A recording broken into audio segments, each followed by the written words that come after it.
जोहार साथियों। शहरी निकाय का चुनाव का वक्त अब समाप्त हो गया। सुबह 7 बजे से ही लोगों में उत्साह दिखा और अभी भी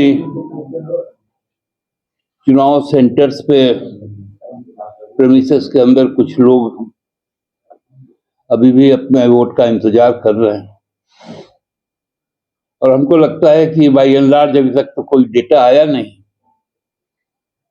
लेकिन जो संकेत मिल रहे हैं वो पिछली बार के जो 49% वोट था वो वोट से कुछ ज्यादा ही वोट इस बार होने का अनुमान लगाया जा रहा है, क्योंकि 1 बजे तक के जो ऑफिशियल आंकड़े थे वो 35% ओवरऑल झारखंड का था और उस हिसाब से यदि देखें तो जो क्वांटम होता है वो ये इंगित करता है कि जब अंत वक्त में वो थोड़ा बढ़ जाता है और ये बढ़ने का सिलसिला 4 बजे से 5 के बीच सबसे ज्यादा होता है। इसलिए हमें उम्मीद करनी चाहिए कि अच्छी वोटिंग के साथ लोग अपने पसंद का स्थानीय जनप्रतिनिधि जो पार्षद या वार्ड सदस्य होंगे और मेयर या अध्यक्ष होंगे। मैंने कल भी कहा था कि हम 50% के स्कोरिंग रेट को जरूर छुएंगे और मुझे पूरा भरोसा है राज्य की जनता ने जिस प्रकार हम लोगों को आशीर्वाद देने का संकेत दिया है कि यह रिजल्ट भाजपा के लिए बहुत बड़ी सीख होगी और हमारे लिए बहुत बड़ा उत्साहवर्धक होगा। मैं इस चुनाव के पश्चात चुनाव आयोग के प्रति, उनके जो पदाधिकारी हैं, कर्मचारी हैं या चुनाव में लगे जो सरकारी कर्मचारी हैं, पदाधिकारी हैं, खासकर पुलिस के लोगों ने जिस तत्परता के साथ और निष्पक्ष होकर संपूर्ण मतदान को संपन्न करवाया, उसके लिए मैं राज्य पुलिस प्रशासन के कप्तान और राज्य के प्रशासनिक कप्तान दोनों को साधुवाद देता हूं, उनका अभिनंदन करता हूं। बहुत सारी त्रुटियां भी आई जिससे इनकार नहीं किया जा सकता। बूथ सेंटर्स में कुछ बदले गए, शुरुआत में कुछ कंफ्यूजन हुआ, वार्ड के वोटर भी इधर से उधर हुए, लेकिन बहरहाल ट्रिपल टेस्ट के बाद जो ओबीसी आरक्षण का हम लोगों का एक प्रण था उसको हम लोगों ने सफलतापूर्वक पूरा कर लिया।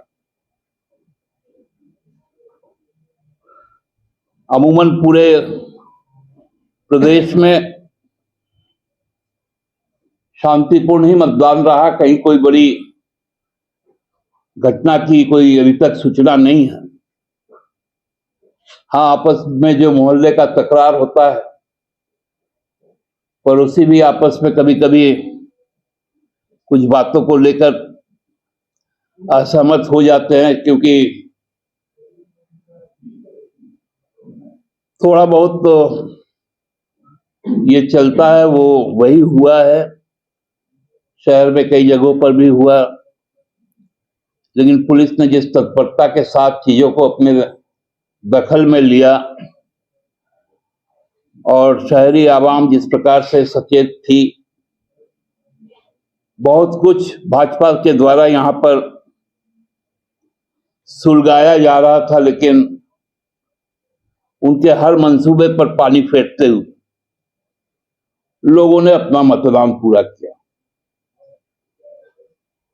रमजान के दौरान भी बड़ी संख्या में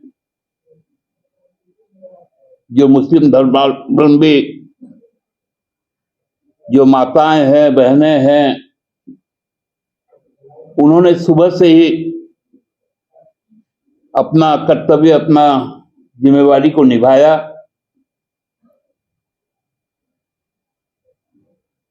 विशेषकर उनके प्रति भी हम लोग उनको भी धन्यवाद देते हैं।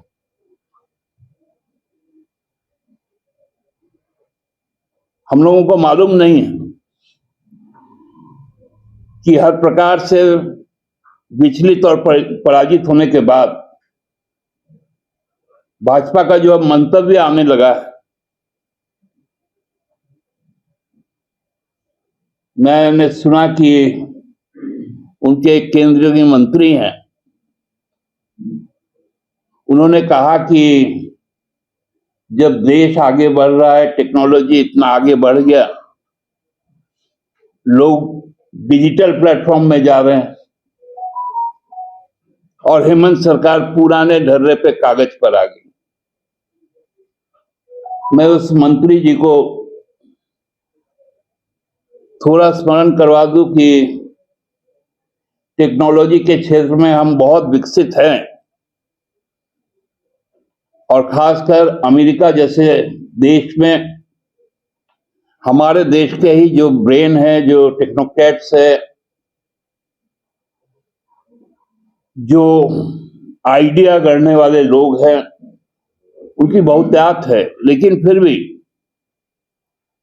वहां पर भी चुनाव बैलेट से ही होता है। कोरिया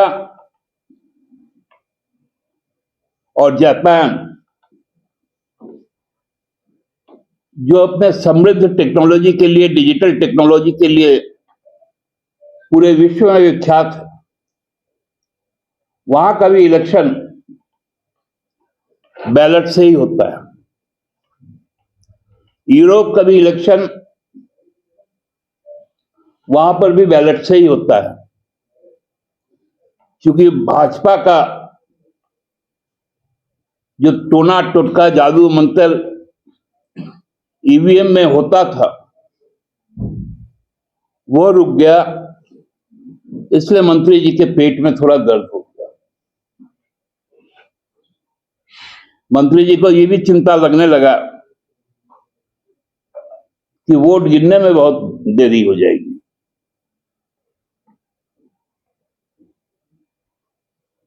तो मैं उनको आश्वस्त करना चाहता हूं कि हमारे जो मुझे सूचना है रांची के संबंध में और बाकी जगहों में बहुत बड़ी संख्या में गणना कर्मियों की तैनाती की जा रही।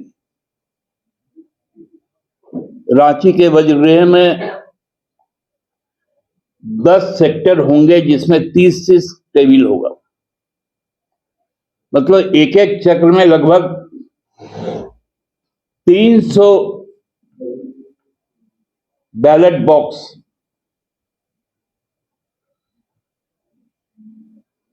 का गणना संभव है। 909 बूथ है,